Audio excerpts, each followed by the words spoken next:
Fala galera do terceiro ano, hoje nós vamos falar sobre a ascensão de dois regimes de extrema direita na Europa no período do entre-guerras, o nazismo e o fascismo.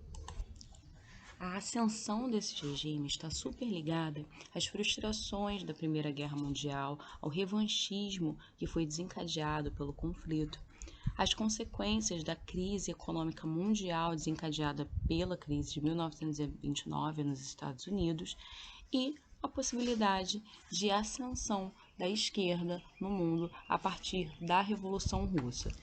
É importante que se saiba que essas ideias de extrema direita se espalharam por todo o mundo. Em quase todos os países teve a ascensão de partidos, grupos de extrema direita que flertavam com o nazismo e o fascismo. Esse movimento de caráter antidemocrático, extremamente nacionalista, anti-operário, antiliberal e antissocialista acabou flertando com alguns regimes que tiveram lugar em alguns países, como por exemplo, na Espanha, com Francisco Franco, em Portugal, com Antônio Salazar. Na Argentina, o peronismo flertou um pouco com esse movimento. E também no Brasil, Vargas teve alguma relação com esse movimento. Porém, não podemos caracterizar esses regimes como regimes nazifascistas. Outros países cujos regimes flertaram com o nazifascismo, mas não podem ser caracterizados como nazifascistas, são a Grécia, de Ioannis Metaxas, dos anos 30 a 40, e o Japão, com o estatismo de Hirohito. Como características desses regimes nazifascistas, podemos citar o totalitarismo, que significava que nada poderia existir fora, acima ou contra o Estado, ou seja, não poderia haver ideias divergentes às do regime. O nacionalismo extremo, tudo deveria ser feito para a nação, porque isso era a mais alta forma de sociedade. O autoritarismo, que se repelia à democracia e viam que a autoridade do líder, seja o Lúcio ou o Führer, era indiscutível. As nações precisavam do trabalho e da prosperidade, não de liberdade, não de democracia. O anticomunismo era uma característica muito forte desses regimes totalitários de direita, até porque havia a União Soviética ali com Stalin, que não tinha sido atingida pela crise, era um contraponto ao capitalismo. Também o antiliberalismo, porque a crise de 29 ela tinha acontecido e como causa viam o liberalismo extremo, então era algo a ser combatido. Além disso também o militarismo, que a guerra para eles era algo que regenerava e a luta, a expansão era algo salvador. Também podemos citar o romantismo, que a razão acabava sendo negada, Então pensava-se que a fé, o autossacrifício, o heroísmo, a força era algo que podia solucionar os problemas da nação. E também o idealismo, que acreditava-se que pelo instinto e pelos anseios poderia acontecer qualquer coisa, podia se transformar a realidade. Ou seja, gente, o nazifascismo são regimes de extrema direita. Eles não têm absolutamente nada a ver com socialismo, tá? Até porque esses regimes eles tiveram um forte apoio da alta burguesia, tá?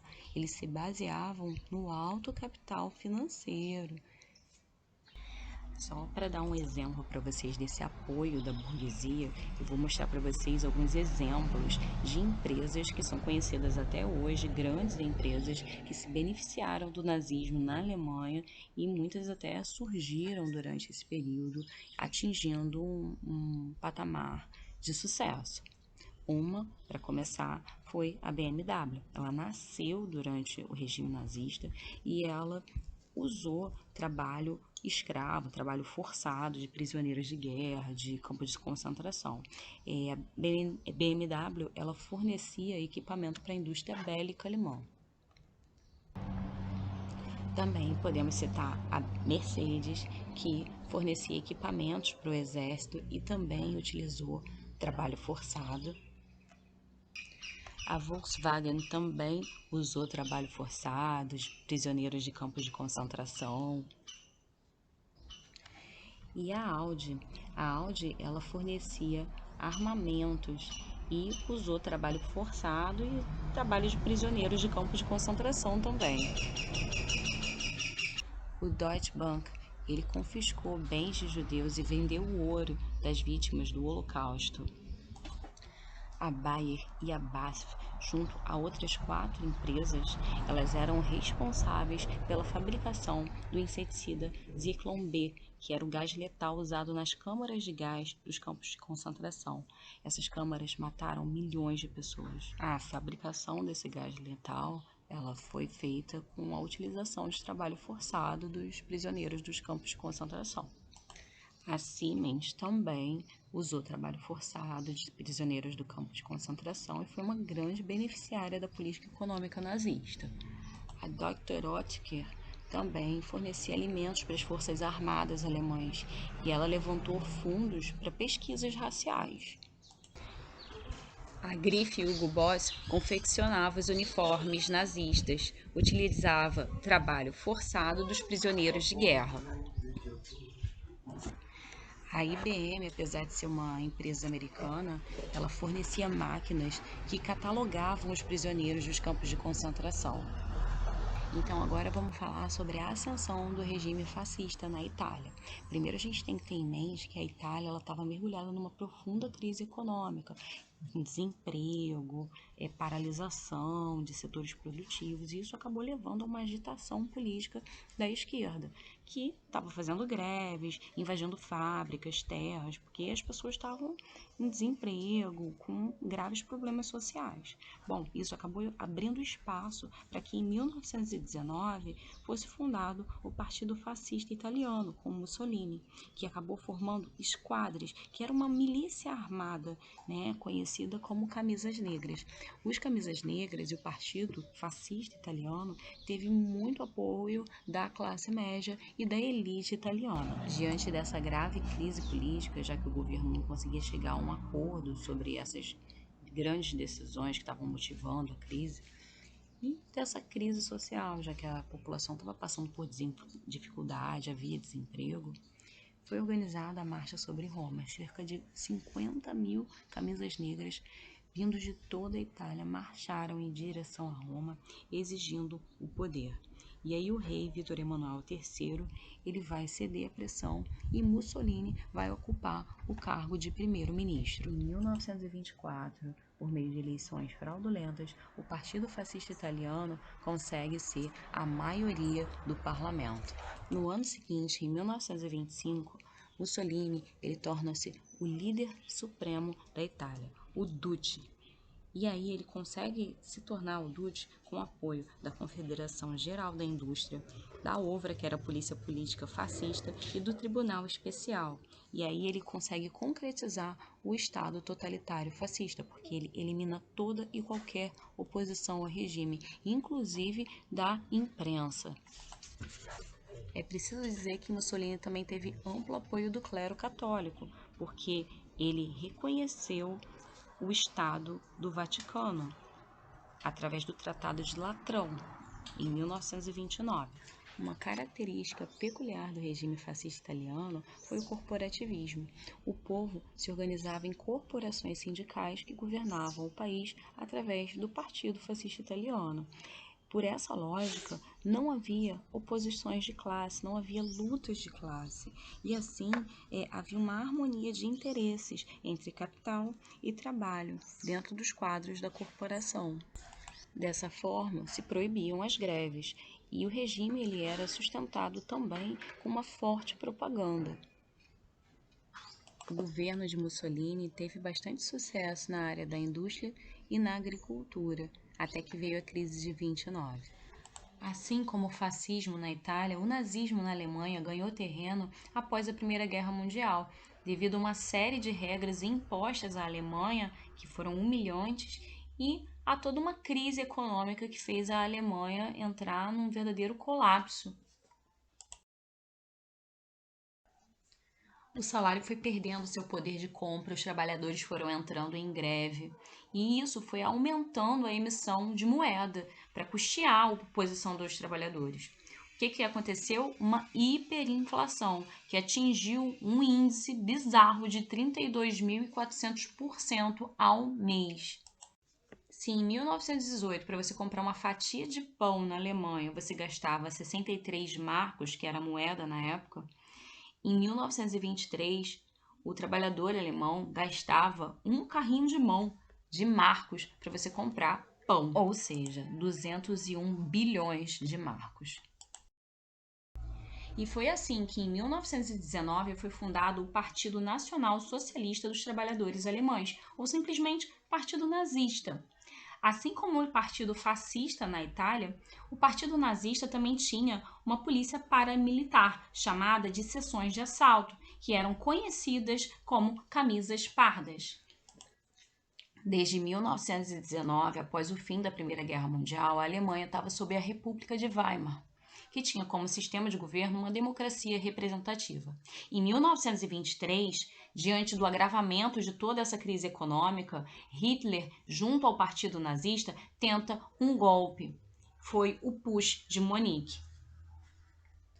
O golpe não dá certo, Hitler é preso e na prisão ele escreve o Mein Kampf, Minha Luta, que era um livro no qual ele desenvolvia as principais bases do nazismo, que era a ideia do arianismo ou pureza racial do povo alemão, o nacionalismo extremo, o totalitarismo, o anticomunismo e o princípio do espaço fetal, que era a ideia de que a Alemanha tinha que conquistar territórios para que ela pudesse se desenvolver.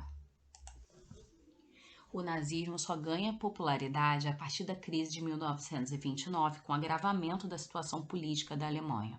Já havia 6 milhões de pessoas desempregadas. Isso fazia com que se intensificasse a atuação da esquerda, através de greves, de movimentos. Então, em 1932, o presidente Hindenburg oferece a Hitler a chancelaria.